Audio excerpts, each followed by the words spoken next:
A very warm good afternoon, all of you. Today we are going to discuss about one of the most famous poems of Carl Sandburg, and the poem is Fog. आइए जानते हैं कवि इस कविता के माध्यम से अपने पढ़ने वालों को, अपने रीडर्स को क्या संदेश देना चाहते हैं. What is the symbolic meaning of this poem? कौन सा फिगर ऑफ स्पीच इसमें यूज हुआ है, इसका प्रतीकात्मक अर्थ क्या है. आइए शुरू करते हैं. The fog comes on little cat feet, it sits looking over harbour and city on silent haunches and then moves on. जो पोएट है वो कहना चाहते हैं कि the fog comes on little cat feet. यहां पर जो फॉग मतलब कोहरा है, कोहरा एक बिल्ली की तरह आते हैं. जिस प्रकार से बिल्ली का आना, बिल्ली बड़े दबे पैरों आती है और उसका बिल्ली कब आई हमें पता भी नहीं चलता है क्योंकि वो आवाज नहीं करती.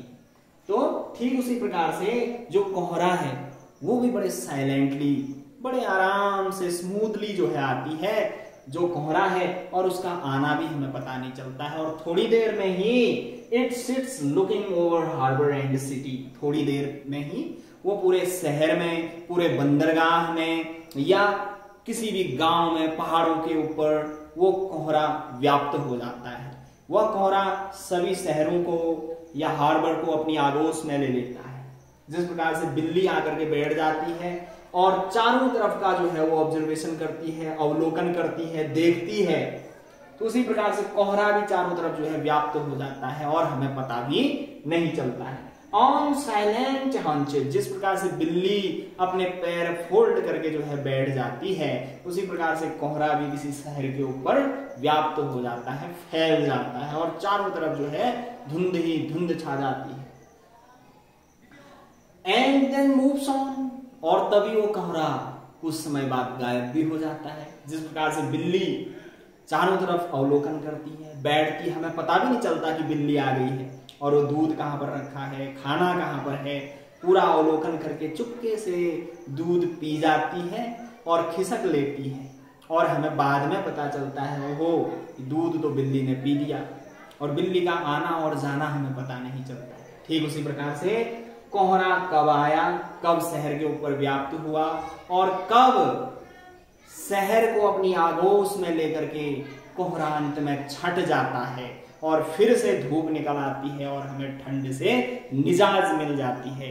तो जो ठंड से हमें निजात मिलती है हमें बड़ा सुकून देती है. तो कवि कहना क्या चाहता है? What is the symbolic meaning of this poem? कवि ने यहाँ पर मनुष्य के दुखों, परेशानियों, पीड़ाओं और कष्टों की तुलना फॉग, कोहरे से कर रखी है. जिस प्रकार से फॉग, कोहरा, मनुष्य कोहरा जो है चारों तरफ फैल जाता है, सब चीजों को अपनी आगोश में ले लेता है, उसी प्रकार से जो मनुष्य के जीवन में दुख हैं वो भी मनुष्य के जीवन में जब आते हैं तो मनुष्य को पता नहीं चलता है. मनुष्य अपने एंजॉयमेंट में लगे रहता है, तो धीरे धीरे धीरे दुख उसके जीवन में, संकट उसके जीवन में, पीड़ाएं उसके जीवन में आती हैं और इंसान को वो घेर लेती है. तो मनुष्य बड़ा परेशान, दुखी और निराश हो जाता है. तो कवि यहाँ पर कहना चाहता है कि मनुष्य को कभी भी निगेटिव थिंकिंग नहीं लानी है, नकारात्मक सोच नहीं लानी है. हमेशा मनुष्य को पॉजिटिव थिंकिंग रखनी है, सकारात्मक सोच रखनी है. और जिस प्रकार से शहर में व्याप्त कोहरा हमेशा हमेशा नहीं रहता है, उसी प्रकार से जो मनुष्य के जीवन के दुख हैं, कष्ट हैं, परेशानियां हैं, वो भी हमेशा हमेशा नहीं रहती है. वो कष्ट, वो दुख भी एक ना एक दिन जो है समाप्त हो ही जाते हैं.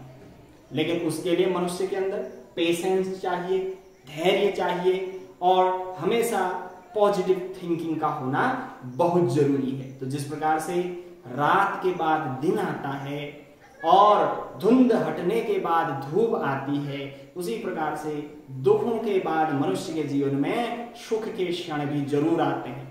तो इसीलिए हमें दुख जब हमारे जीवन में आता है, कष्ट हमारे जीवन में आता है, तो हमें निराश नहीं होना है, परेशान नहीं होना है, हमें धैर्य से काम लेना है, क्योंकि एक ना एक दिन सुख जरूर आएगा.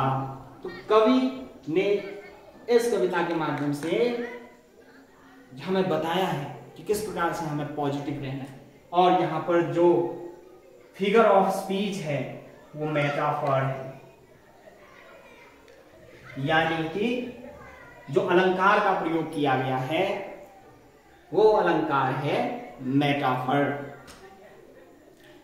जहां पर किसी चीज की तुलना किसी अन्य चीज से हो और उस तुलना करने के लिए लाइक सो एज का प्रयोग किया जाए तो वो सिमिली है, वो फिगर ऑफ स्पीच है सिमिली। जैसे द कैमल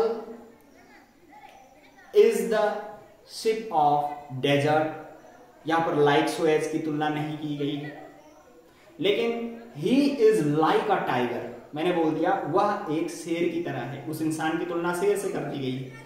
तो जहां पर हम लाइक का प्रयोग करके एक चीज की तुलना दूसरी चीज से करते हैं वो है सिमिली, लेकिन जहां पर हम बिना इसका प्रयोग किए हुए किसी एक चीज की तुलना दूसरी चीज से करते हैं तो वो है मेटाफर। जैसे the camel is the ship of desert, जो ऊंट है वो रेगिस्तान का जहाज है। तो वैसे ही यहां पर बिना लाइक सो एज का प्रयोग किए हुए फॉग की तुलना कैट से की गई है, और फॉग की तुलना मनुष्य के जीवन में आने वाले मिजरी, सौरो, दुख, कष्ट, परेशानियों से की गई है।